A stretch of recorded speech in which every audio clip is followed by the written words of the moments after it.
미부가 세대란 특정 항목에 대해서 부과하지 않아야 될 호실이 있다면 미부가 세대에서 이제 설정을 해주게 되면 해당 호실에 대한 적용량은 제외가 되고 나머지 적용량이 가져와지게 되고요. 그리고 그 나머지 호실에 대해서만 관리비 배분이 됩니다.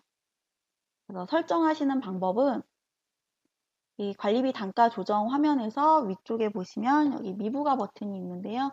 이 버튼을 클릭해서 들어가셔도 되고 아니면 월말 부과 메뉴에서 4번 관리비 계산, 2번 미부가 세대 설정으로 들어가 줍니다. 우선 여기에서 위쪽에 설정할 항목에서 설정하실 그 항목을 선택을 먼저 해주시고요. 그리고 왼쪽에 보시면 호실에 대한 리스트가 쭉 뜨는데요. 여기에서 이제 설정할 호실을 미부가 처리하실 호실을 오른쪽으로 넘겨주시면 됩니다.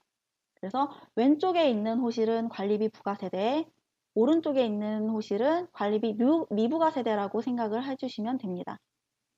그래서 예를 들어 일반 관리비에 대한 항목을 101호, 102호, 103호는 부과하지 않겠다라고 했을 때 이 101호부터 103호까지는 미부가 처리를 해줄 건데요.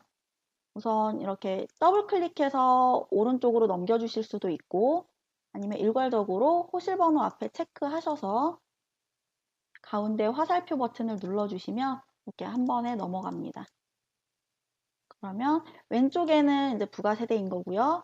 오른쪽에 넘어가 있는 세대는 미부가 세대인데 만약에 미부가 세대였다가 다시 부가 세대로 옮기고 싶을 때는 체크를 해서 다시 왼쪽 화살표로 넘겨서 부가 세대 쪽으로 넘겨주시면 됩니다.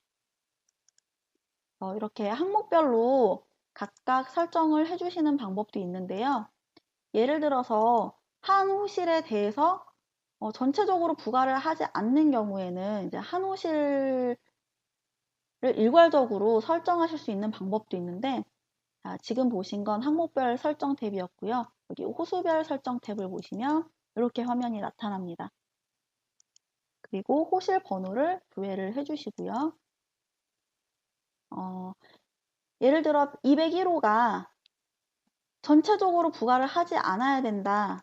전부 미부가 처리를 해야 된다. 아니면 뭐 일반 관리비만 제외하고 나머지는 다 미부가 처리를 해야 된다고 했을 때 모두 선택하셔서 일반 관리비는 빼고 넘기겠습니다. 그러면 모두 선택하신 다음에 그 오른쪽 화살표 버튼을 눌러주시면 전부 오른쪽으로 다 넘어갑니다. 그러면 201호에 대해서는 세대전기료, 전기공동료 등등 나머지 이 항목에 대해서는 부가 처리가 되지 않는다는 뜻입니다. 이렇게 설정을 하실 수 있는 방법이 있으니까 어떻게 설정하시는지에 따라서 이렇게 설정을 해주시면 될 것 같고요.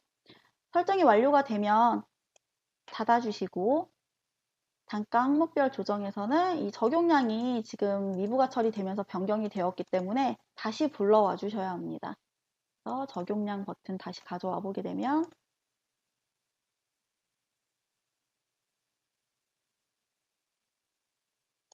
방금 300 몇이었는데 지금 적용량이 268.77로 바뀐 거를 확인할 수가 있습니다. 이건 아까 미부가 처리했던 호실들에 대한 면적은 제외하고 나머지 호실에 대한 면적으로 다시 가져와진 겁니다. 그리고 적용량이 바뀌었기 때문에 단가 변경에서는 금액을 다시 입력해 주시면 됩니다. 그러면 단가 적용이 다시 될 거고요. 이런 식으로 다른 항목들도 변경된 게 있다면 쭉 다시 발생 금액을 입력해 주시면 됩니다.